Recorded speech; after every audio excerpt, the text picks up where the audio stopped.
In the words of Muhammad Ali, some people say I talk too much, others say I need a good whooping, but I must be great. I'm only 22 years old and I'm the king of the world. Boy, am I happy because I get to keep my channel. My prediction came to fruition as it normally does in all my heavyweight predictions. I never get a heavyweight matchup wrong. When I say this is going to happen or this guy can't do this, 99.9% of the time I get it right. I made a deal saying that if Dillian Whyte knocks out Joseph Parker, I would delete my channel because I was so confident that Dillian Whyte could not knock out Joseph Parker. And I was right.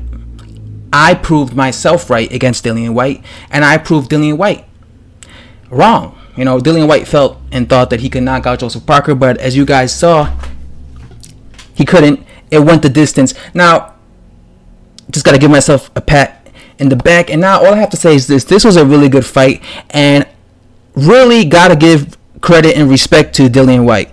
Dillian Whyte, 100% hearing nothing from Joseph Parker fans. Dillian Whyte easily spanked Joseph Parker. There was a lot of close calls in this fight. Dude, I was nervous, bro. I was even shaking at times. Like, the amount of times that Joseph Parker got dropped, or I think he got dropped like twice. Obviously, Dillian Whyte got dropped in the last round, but the amount of times every time he was dropped, I was like, fuck. I know you guys, if you watch my channel, you guys were probably like, oh shit, McGregor's gonna have to delete his channel. But Dillian Whyte, you know, looked like the typical Dillian Whyte, but he was putting the work. You know, he was the one letting his hands go. He was winning the rounds, clearly. It seemed to me that he was the stronger guy in there. Like, out of the two, he looked like he was, every time they got in close, he was just like the physically stronger guy. To be honest with you, Joseph Parker completely disappointed me in this fight. Joseph Parker has a thing where he doesn't have this mean side to him. And what I mean by that is he shows it in spots, but he doesn't have enough of it. Dillian Whyte, on the other hand, has that, you know, mean toughness side to him. Like, and what I mean by that is like the dog in him. Joseph Parker, when Joseph Parker was backing Dillian Whyte up, and when he was all up in Dillian Whyte's face, he was doing a really good job against Dillian Whyte. But Joseph Parker, just like he did against Anthony Joshua, he was reluctant. You know, he wasn't committed to it. Like, he would do it, and then he'd do it for one round, and he'll do it at the end of the round, and then he'll just lay off Dillian Whyte, and then Dillian Whyte will then proceed to win this other round, and then the other round. And this is his problem, Joseph Parker. When he's in a position where he's going on the inside and winning rounds, he never does enough of it. This is my issue with Joseph Parker. And if he keeps fighting this way, he's going to keep losing every time he comes and fights the top guys. Against both Joseph Parker and Dillian Whyte, he was not committed to being on the inside. He was not committed to being offensive enough. He just has this thing where every time he's in there with a dangerous fighter, he's not offensive enough, and he gives away the rounds. He gave away this fight. Like, when he was on the inside, when he was willing to exchange with Dillian Whyte, he was doing really good. I thought he was clearly dominating Dillian Whyte, but he just didn't do enough of it. Dillian Whyte, on the other hand, was, even though he was wild, because as you guys saw, I told you guys he was going to be wild. Dillian Whyte is a very wild guy. I know Dillian Whyte's style more than he knows his own style. I know his style. I've been studying Dillian Whyte's style for many years. I know exactly how he fights. There were several times in this fight where he was swinging wildly, but he did manage to drop Joseph Parker several times. Dillian Whyte looked really tired in this fight, but it was expected because he always looks tired when he has to chase an opponent or follow a guy.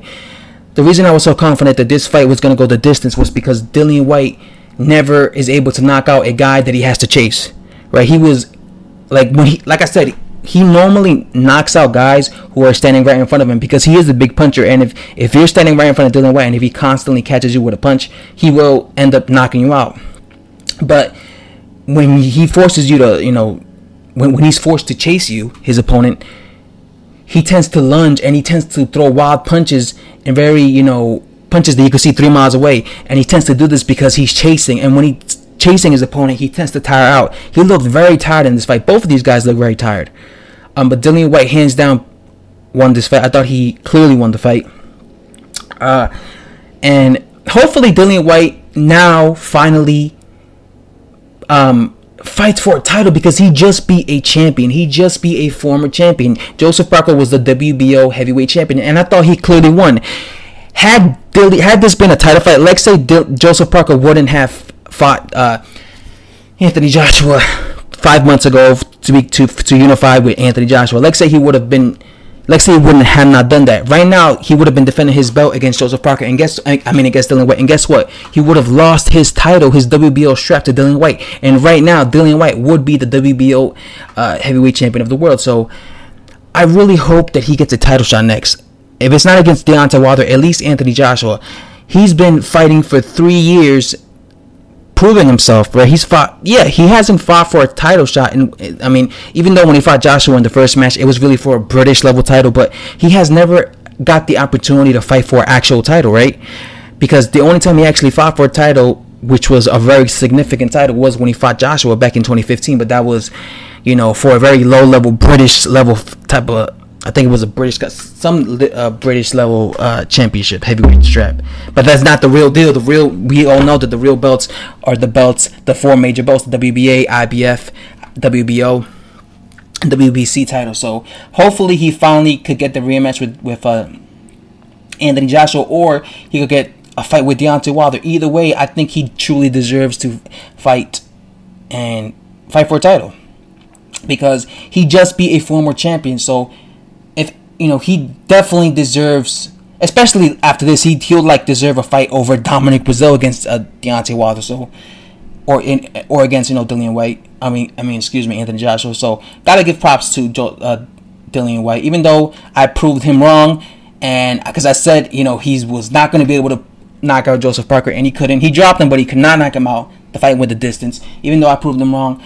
At the end of the day, he is a top elite fighter, so you gotta respect Dillian Whyte for that. Anyway, guys, that's all I have to say, and hit that subscribe button. Respect to Dillian Whyte. Joseph Parker, he let me down in this fight.